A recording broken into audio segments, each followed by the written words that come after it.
कुंडलिनी शक्ति के अलावा आपको उसी पर गुरुदेव, जैसे बहुत सारे शास्त्रों के अंदर इनके पर्टिकुलर को जाप दे रखे हैं और गुरु प्रदत्त जो जाप मिलते हैं, जैसे आपने जो गुरु प्रदत्त जो जाप हमें दिए, तो दोनों का प्रभाव सेम रहेगा? हाँ, बिल्कुल सेम रहेगा। कि उनको ही करना जरूरी है, ऐसा कुछ है? ऐसा नहीं है, ठीक है, उसका महत्व है अपनी जगह पर, मगर जब ओम से, ओम तो बीज है ना, इसी से सब जितने भी मंत्र हैं, ओम उसका प्रारंभ है।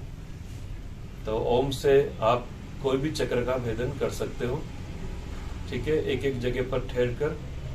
और कुंडलिनी शक्ति के अलावा आपको उसी पर फोकस नहीं करना है कि कुंडलिनी शक्ति जागृत करनी है, वो शरीर में सबसे नीचे के केंद्र में है, फिर वो 3.5 वो राउंड करके वहां विराजमान है, अपनी पूंछ को अपने मुंह में, ऐसा कई जगह पर हम सब पढ़ते हैं। वो सब है, सब चीज सूक्ष्म शरीर में, मगर हम यदि निरंतर खाली जाप करें बस, तो अपने आप हमारी ये सब शक्तियां एक्टिव हो जाती हैं। हमें अलग से कोई मंत्र जाप करने की आवश्यकता नहीं है, हमें जो है अलग से कोई कुंडलिनी योग जैसा कुछ करने की आवश्यकता नहीं है। हमें तो अपने दैनिक जीवन में, दिनचर्या में परमात्मा से संबंधित कार्य करना, गुरु के प्रति पूर्ण जागृत रहना, उनके लिए कार्य करना, गुरु के द्वारा दिया हुआ नाम जप और गुरु के स्वरूप को पकड़ना। कुंडली को आप विशेष वो करके मत चलो, आप अलग अलग उसमें मत जाओ, एक चीज करो।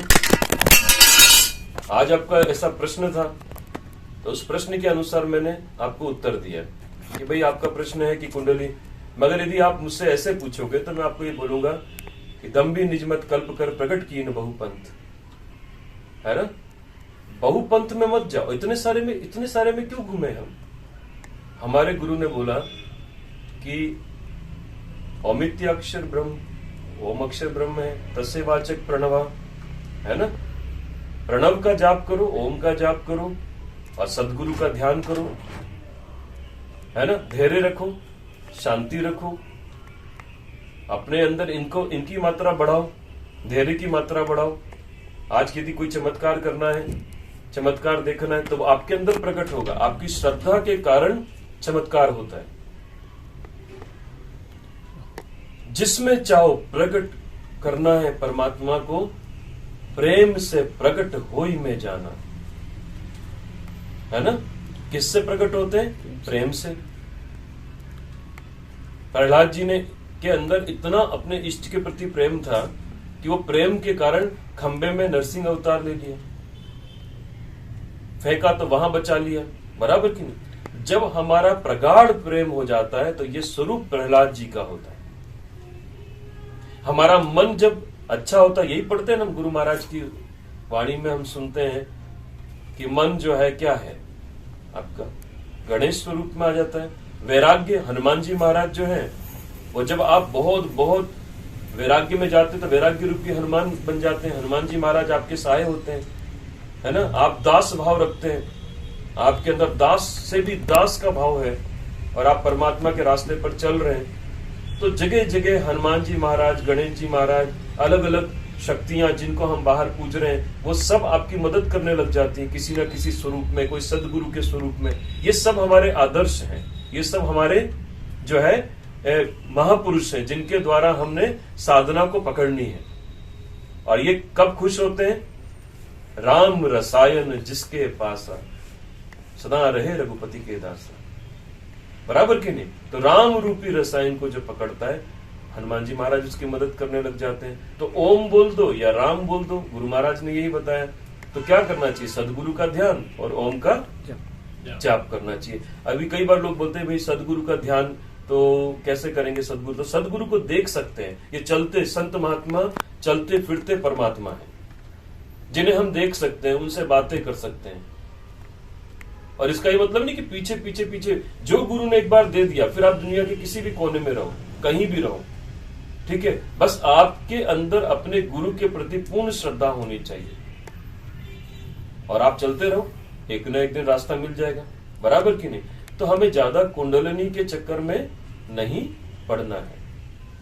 हमें कुंडलिनी जागृत के चक्कर में क्यों पड़ रहे हो? पेड़ बो दिया ना आपने, तो आम नहीं मिलेगा। जो पेड़ बोया है वो आपको फल देगा, बराबर। ऐसे ही आपने नाम जब चालू कर दिया है तो कुंडलिनी भी जागृत हो जाएगी, सातों चक्र भी जागृत हो जाएंगे, सब कुछ हो जाएगा उसमें। आपको अलग से कुंडलिनी के लिए ध्यान नहीं करना है, बराबर। हम गाते भी हैं, तुम ब्रह्मानंद स्वरूपिणी हो, तुम नित्यानंद है, नित्यानंद, तुम नित्यानंद स्वरूपिणी हो। हे मूलाधार पद्म निवासिनी माँ जागो, माँ जागो। तो माँ जागेगी, मगर उसी सदगुरु के माध्यम से जाग जाएगी, उसी जाप से जाग जाएगी। अलग से अलग अलग ध्यान करने की कोई जरूरत नहीं है।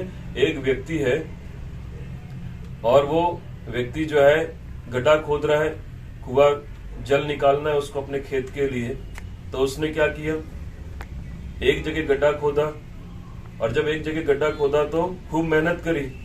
जब वो 7-8 फीट पर पहुंच गया तो उस समय उसके मन ने कहा, मनमुखी था, गुरुमुखी नहीं था, तो उसके मन ने कहा कि ये गड्ढा 7-8 फीट पहुंच गया हूं मैं, पानी नहीं निकला तो क्या होगा, मेरी मेहनत बेकार हो जाएगी। धैर्य नहीं था उसमें, श्रद्धा नहीं थी अपने कार्य के प्रति।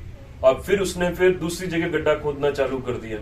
फिर वहां पर भी 7-8-10 फीट जो भी पहुंचा, फिर वहां पर भी मन ने बोला, अरे यार नहीं निकला जल, अभी भी नहीं निकला तो फिर कैसे, फिर और जगह, फिर और जगह, ऐसे उसने पूरा खेत खोद डाला।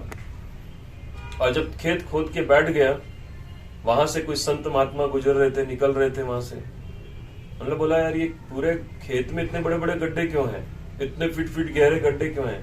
तो पूछा, भाई तू कौन है? बोला, मैं खेत का मालिक हूँ। तो बोला कि यार खेत में खेती करना चाहिए था, ये जगह जगह गड्ढे क्यों कर दिए तेने, मैं समझ नहीं पा रहा हूँ। बोला, महाराज मार्गदर्शन करें। और जब संतों के सामने जाते हैं ना, तो हमेशा संतों के सामने साष्टांग करना चाहिए, उनको नमस्कार करना चाहिए, उनको मार्गदर्शन के लिए बोलना चाहिए। कोई संत तभी बोलते हैं, उनकी वाणी तभी खिड़ती है, ऐसे नहीं आएगी।